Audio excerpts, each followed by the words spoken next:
ထိုင်းနိုင်ငံချုံပူလီမြို့မှာရှိတဲ့ဖုန်းကြီးကျောင်းတစ်ကျောင်းကကျောင်းနိုင်ဖုန်ကြီးဟာသူ့ကျောင်းမှာခိုကန်းနေတဲ့ဖုန်းကြီးကျောင်းသားရဲ့ချစ်သူကောင်မလေးကိုမျက်စိကျပြီးဘတ်ငွေ1500ပေးကအကြိမ်ကြိမ်လိန်ဆက်ဆန့်ခဲ့တဲ့အပြင်အဲ့ဒီမိန်းကလေးရဲ့တငယ်ချင်းအသက်73နှစ်အရွယ်ကောင်မလေးကိုပါအမျိုးမျိုးချိန်ချောက်ပြီးဖုန်းကြီးကျောင်းဆောင်ထဲမှာနှစ်ယောက်စလုံးကိုတပြိုင်တည်းလိန်ဆက်ဆန့်ခဲ့ပါတယ်ยอมให้แฟนสาวมีเพศสัมพันธ์กับเจ้าอาวาสเพราะถูกဖြစ်စဉ်ကတော့9လပိုင်း2ရက်နေ့ကထိုင်းသတင်းတွေမှာဖော်ပြလာတယ်။ထိုင်းနိုင်ငံချုံပူလီမြို့မှာရှိတဲ့ဖုန်းကြီးကျောင်းတစ်ကျောင်းကကျောင်းနိုင်ဖုန်ကြီးဟာအသက်18နှစ်အရွယ်ဖွန်ဆိုတဲ့ကောင်မလေးနဲ့အသက်73နှစ်အရွယ်အမ်ဆိုတဲ့ကောင်မလေးကိုအမျိုးမျိုးချိန်ချောက်ပြီးအကြိမ်ကြိမ်အာဓမပြုကျင့်ခဲ့ကြောင်းနင်းနာခဲ့ရတဲ့မိန်းကလေးတွေမှာသူမတို့ရဲ့မိဘတွေနဲ့အတူထိုင်းလူမှုကူညီရေးအဖွဲ့အစည်းတစ်ခုစီတွားရောက်တိုင်ကြားခဲ့ပါတယ်။ဖြစ်စဉ်နဲ့ပတ်သက်ပြီးကျောင်းနိုင်ဖုန်ကြီးရဲ့ပြုကျင့်တာကိုခံခဲ့ရတဲ့အသက်18နှစ်အရွယ်ဖွန်ဆိုတဲ့ကောင်မလေးပြောပြတာကသူမရဲ့ချစ်သူကောင်လေးဟာအဲ့ဒီဖုန်ကြီးကျောင်းမှာခိုကန်းနေတဲ့ဖုန်ကြီးကျောင်းသားတစ်ယောက်ဖြစ်တဲ့လွန်ခဲ့တဲ့2နှစ်လောက်ကသူမဟာသူမရဲ့မိဘတွေနဲ့စကားများရန်ဖြစ်ပြီ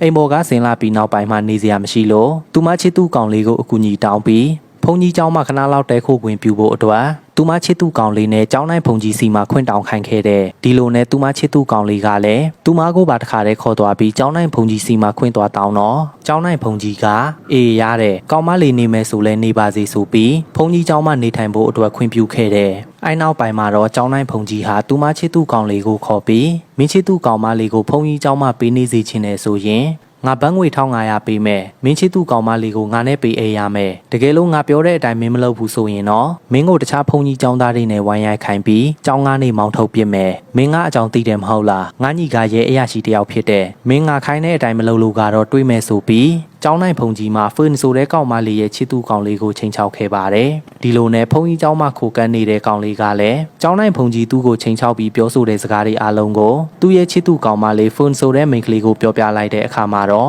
သူ့ရဲ့ချစ်သူကောင်လေးအရိုက်ခံရပြီးဖုန်ကြီးကျောင်းကနေမောင်းထုတ်ခံရမှာကိုကြောက်တော့ကျောင်းနိုင်ဖုန်ကြီးရဲ့ကံလန့်မှုကိုလက်ခံခဲ့ပါတယ်အဲ့နောက်ပိုင်းမှာတော့ကျောင်းနိုင်ဖုန်ကြီးစီသွားပြီးကျောင်းနိုင်ဖုန်ကြီးနဲ့အတူအိတ်ခဲ့ပါတယ်ပြီးသွားတဲ့အခါမှာတော့ကျောင်းနိုင်ဖုန်ကြီးကလည်းသူပြောထားတဲ့အတိုင်းဖွန်ဆိုတဲ့ကောင်မလေးကိုဘတ်ငွေ1500ပေးခဲ့ပါတယ်ဒီလိုနဲ့2နှစ်တော်အတွင်းမှာဖွန်ဆိုတဲ့မိန်းကလေးဟာကျောင်းထိုင်ဖုန်ကြီးနဲ့4ချိန်ထပ်မံအတူနေထိုင်ခဲ့ရပြီးအတူနေထိုင်တဲ့အခါမျိုးတွေမှာဖုန်ကြီးဟာအကာအကွယ်3နာမျိုးလုံးဝမရှိဘူးနောက်ပြီးမိန်းကလေးကိုသူပြောထားတဲ့အတိုင်းပတ်စံလဲတပြားမှမပေးတော့ဘူးနောက်မှလာယူဆိုပြီးတော့ပဲပြောတယ်ဒီလိုနဲ့ကောင်မလေးဟာသူ့မိဘတွေနဲ့ပြန်ပြေးလဲသွားပြီးနောက်မှာတော့မိဘအိမ်ကိုပြန်သွားကဖုန်ကြီးရဲ့ဆက်သွယ်မှုကိုလက်မခံတော့ဘူးဖုန်ကြီးကျောင်းဘက်ကိုလုံးဝမသွားတော့ဘဲနေလာရင်ပြီးခဲ့တဲ့2လပိုင်း23ရက်နေ့ကဖုန်ကြီးကျောင်းဝင်းထဲမှာပွဲရှိလို့သူမရဲ့တငယ်ချင်းဖြစ်သူအသက်73နှစ်အရွယ်ကောင်မလေးနဲ့ပွဲစည်းတန်းအတူရှောင်းနေတဲ့အချိန်မှာကျောင်းနိုင်ဖုန်ကြီးဟာတွေးသွားခဲ့ပြီးသူမကိုဆက်သွယ်လာကဟိုနေ့ကသူမနဲ့အတူပွဲစည်းတန်းရှောင်းနေတဲ့ကောင်မလေးကိုမျက်စိကျသွားကြောင်းနဲ့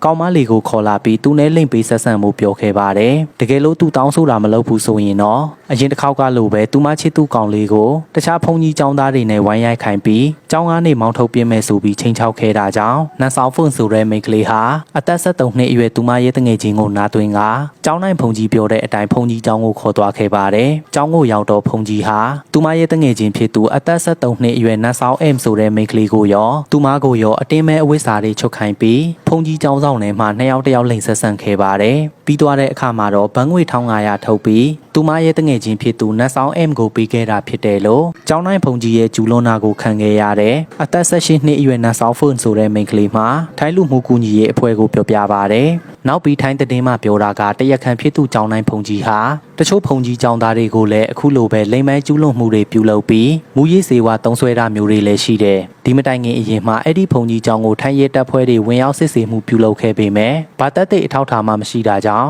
အရေးယူခံရတာမျိုးမရှိဘဲပြန်လွတ်လာခဲ့တာဖြစ်တယ်လက်ရှိမှာလည်းတရက်ခန့်ဖြစ်သူကျောင်းနိုင်ဖုန်ကြီးကိုထိုင်းရဲတပ်ဖွဲ့ကဖမ်းဆီးခဲ့ပေမဲ့အာမခံနဲ့ပြန်လည်လွတ်မြောက်နေစေဖြစ်တယ်လို့ထိုင်းသတင်းမှပြောပါတယ်